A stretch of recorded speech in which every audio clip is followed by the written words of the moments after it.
ಮುಖ್ಯಮಂತ್ರಿಯವರ ಆತ್ಮಸಾಕ್ಷಿಯ ಮಾತುಗಳು ಎಲ್ಲ ನ್ಯಾಯಾಲಯಕ್ಕಿಂತ ದೊಡ್ಡ ನ್ಯಾಯಾಲಯ ಅಂತಂದರೆ ಅದು ಆತ್ಮಸಾಕ್ಷಿಯ ನ್ಯಾಯಾಲಯ. ಇದಕ್ಕೆ ತಲೆದೂಗಿದ್ದಾರೆ ಎಚ್ ಕೆ ಪಾಟೀಲ್ ತಲೆದೂಗಿದ್ದಾರೆ. ವಿರೋಧ ಪಕ್ಷದ ನಾಯಕರು ಏನಂತಾರೆ ನೋಡಬೇಕು. ಬಹಳ ಸುಂದರವಾದ ಮಾತನ್ನು ಸಿದ್ದರಾಮಯ್ಯನವರು ಹೇಳಿದ್ದಾರೆ. ಎಲ್ಲ ನ್ಯಾಯಾಲಯಕ್ಕಿಂತ ಅತ್ಯುನ್ನತ ನ್ಯಾಯಾಲಯ ಇದೆ, ಅದು ಆತ್ಮಸಾಕ್ಷಿಯ ನ್ಯಾಯಾಲಯ.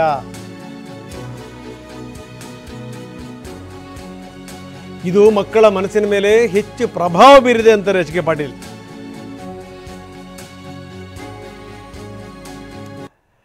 ಸಿದ್ದರಾಮಯ್ಯನವರು ಹೇಳಿದ್ದೇನು, ಇದಕ್ಕೆ ಎಚ್ ಕೆ ಪಾಟೀಲ್ ಯಾವ ರೀತಿ ತಲೆದೂಗಿದ್ದಾರೆ ಬನ್ನಿ ನೋಡೋಣ. ಗಾಂಧೀಜಿಯವರು ಇನ್ನೊಂದು ಮಾತನ್ನು ಹೇಳಿದರು. ಅದೇನಪ್ಪ ಅಂತಂದರೆ, ನಮ್ಮ ಎಲ್ಲ ನ್ಯಾಯಾಲಯಗಳ ಮೇಲೆ ಒಂದು ಅತ್ಯುನ್ನತವಾದಂಥ ನ್ಯಾಯಾಲಯ ಇದೆ. ಅದೇ ಆತ್ಮಸಾಕ್ಷಿಯ ನ್ಯಾಯಾಲಯ.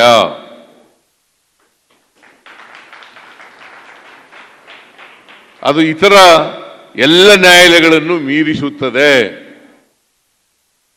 ಇದು ಮಹಾತ್ಮ ಗಾಂಧೀಜಿಯವರು ಹೇಳಿದಂಥ ಮಾತು. ಅದರಿಂದ ನಾವೆಲ್ಲರೂ ಕೂಡ ಆತ್ಮಸಾಕ್ಷಿಗೆ ಅನುಗುಣವಾಗಿ ನಡ್ಕೊಳ್ತಕ್ಕಂಥ ಪ್ರಯತ್ನವನ್ನು ಮಾಡಬೇಕು. ಇವತ್ತು ಅನೇಕ ಜನರು ನ್ಯಾಯಾಲಯಗಳು ಕಾನೂನುಗಳನ್ನು ಬಿಟ್ಟು ಅವ್ರದ್ದೇ ಆದಂಥ ರೀತಿಯಲ್ಲಿ ಕೆಲಸ ಮಾಡ್ತಾ ಇದ್ದಾರೆ. ಅದಕ್ಕೋಸ್ಕರ ನಾವು ಆತ್ಮಸಾಕ್ಷಿಗೆ ಅನುಗುಣವಾಗಿ ನಡ್ಕೊಳ್ತಕ್ಕಂಥ ಕೆಲಸ ಮಾಡಬೇಕಾಗ್ತದೆ. ಅದೇ ಗಾಂಧೀಜಿಯವರಿಗೆ ನಾವು ನಿಜವಾಗಿ ಸಲ್ಲಿಸ್ತಕ್ಕಂಥ ಗೌರವ. ಸಿದ್ದರಾಮಯ್ಯನವರು ಇನ್ನೊಂದು ಕಾರ್ಯಕ್ರಮದಲ್ಲಿ ಭಾಳ ಒಂದು ಸುಂದರವಾದ ಮಾತು ಹೇಳಿದರು. ಅದನ್ನು ಇಲ್ಲಿ ಈ ಸಂದರ್ಭದಲ್ಲಿ ತಾವು ಎಲ್ಲರಿಗೂ ಅದನ್ನು ಕೊಟ್ಬಿಟ್ಟಿದ್ದೀರಿ. ನಮ್ಮ ಎಲ್ಲ ನ್ಯಾಯಾಲಯಗಳ ಮೇಲೆ ಒಂದು ಅತ್ಯುನ್ನತ ನ್ಯಾಯಾಲಯವಿದೆ.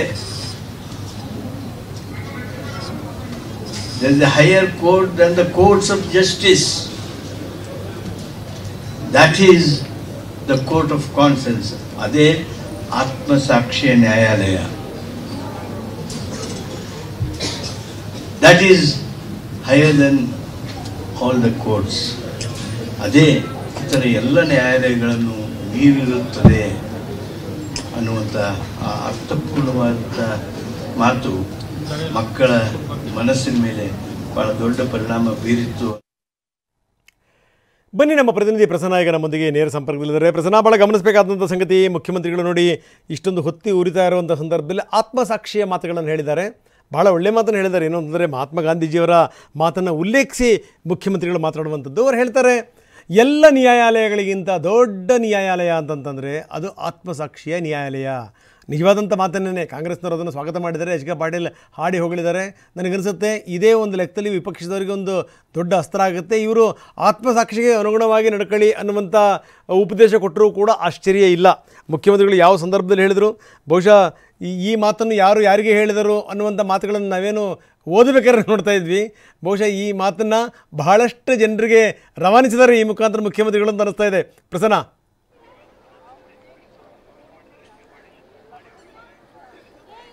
ರಂಗನಾಥ್, ಇವತ್ತಿನ ಪರಿಸ್ಥಿತಿಯಲ್ಲಿ ಮೂಡಾ ಪ್ರಕರಣ ಒಂದು ರೀತಿಯಲ್ಲಿ ಬಲೆಯ ರೀತಿಯಲ್ಲಿ ಸಿದ್ದರಾಮಯ್ಯನವರು ಸುತ್ತ ಹೆಣದಂಥ ಸಂದರ್ಭದಲ್ಲಿ ಸಿದ್ದರಾಮಯ್ಯ ಗಾಂಧೀಜಿಯವರ ಹೇಳಿಕೆಯನ್ನು ಉಲ್ಲೇಖಿಸಿ ಆಡಿದಂಥ ಒಂದು ಮಾರ್ಮಿಕ ಮಾತೇನಿದೆ, ಇದು ಸಿದ್ದರಾಮಯ್ಯನವರ ಮನಸ್ಸಿನ ಆಳದ ಮಾತಾ ಅನ್ನುವಂಥ ಒಂದಷ್ಟು ಪ್ರಶ್ನೆಗಳನ್ನೂ ಕೂಡ ಮೂಡಿಸ್ತಾ ಇದೆ.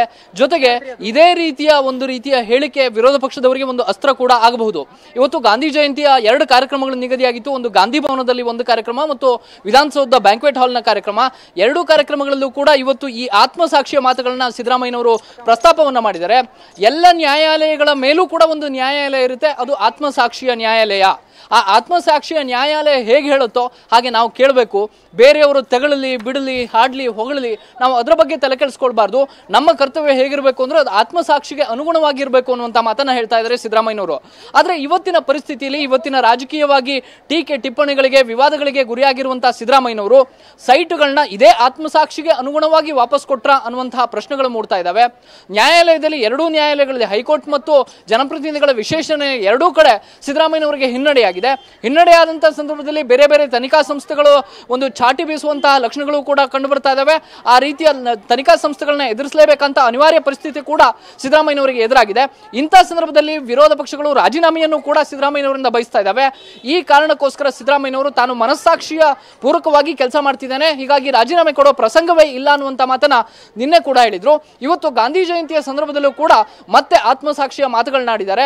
ಎಲ್ಲ ಒಂದ್ ಕಡೆ ಇದು ಸೈಟ್ಗಳನ್ನ ವಾಪಸ್ ಕೊಟ್ಟಂತ ಸಂದರ್ಭಕ್ಕೂ ಮತ್ತು ಇದೀಗ ಸಿದ್ದರಾಮಯ್ಯನವರು ಆತ್ಮಸಾಕ್ಷಿಗೆ ಅನುಗುಣವಾಗಿ ನಾವು ನಡೆದುಕೊಳ್ಬೇಕು ಅನ್ನುವಂತ ಮಾತನ್ನ ಗಾಂಧೀಜಿಯವರ ಹೇಳಿಕೆಯನ್ನು ಏನು ಕೋಟ್ ಮಾಡಿ ಮಕ್ಕಳಿಗೆ ಪಾಠವನ್ನ ಮಾಡಿದ್ರು. ಆ ಒಂದು ಪಾಠ ಎಲ್ಲ ಒಂದ್ ಕಡೆ ಸಿದ್ದರಾಮಯ್ಯನವರ ಆತ್ಮಸಾಕ್ಷಿಯ ಮಾತುಗಳ ಅನ್ನುವಂತಹ ರೀತಿಯ ದೃಷ್ಟಿಯಿಂದ ಭಾಸವಾಗ್ತಾ ಇದೆ. ಇದಕ್ಕೆ ಕಾಂಗ್ರೆಸ್ ನಾಯಕರು ನಿಜ ಅಂತ ತಲೆದೂಗ್ತಾ ಇದ್ದಾರೆ. ಎಚ್ ಕೆ ಪಾಟೀಲ್ ಅವರು ಕೂಡ ಹೌದು, ಇದು ಅತ್ಯಂತ ಮಾರ್ಮಿಕವಾದಂತಹ ಮಾತು, ಮಕ್ಕಳ ಮೇಲೆ ಪರಿಣಾಮ ಬೀರುತ್ತೆ ಅನ್ನುವಂತ ಮಾತನ್ನ ಹೇಳಿದ್ರು. ಆದ್ರೆ ಕೇವಲ ಅಷ್ಟಕ್ಕೆ ಮಾತ್ರ ಈ ಸಿದ್ದರಾಮಯ್ಯನವರ ಮಾತು ಸೀಮಿತ ಆಗಲ್ಲ. ಇವತ್ತಿನ ರಾಜಕೀಯ ಪರಿಸ್ಥಿತಿಯಲ್ಲಿ ಸಿದ್ದರಾಮಯ್ಯನವರ ಸ್ಥಿತಿ ಏನಿದೆ ಮತ್ತು ಅವರು ಯಾವ ರೀತಿ ತಮ್ಮನ್ನ ತಾವು ಬಿಂಬಿಸಿಕೊಳ್ಳೋದಕ್ಕೆ ಹೊರಟಿದ್ದಾರೆ ಅನ್ನೋದಕ್ಕೂ ಕೂಡ ಪೂರಕವಾಗಿ ಈ ಮಾತುಗಳು ಕಂಡು ಬರ್ತಾ ಇದ್ದಾವೆ. ರಂಗನಾಥ್, ಓಕೆ, ಧನ್ಯವಾದ ತಮ್ಮೆಲ್ಲ ಮಾಹಿತಿಗೆ ಪ್ರಸನ್ನ.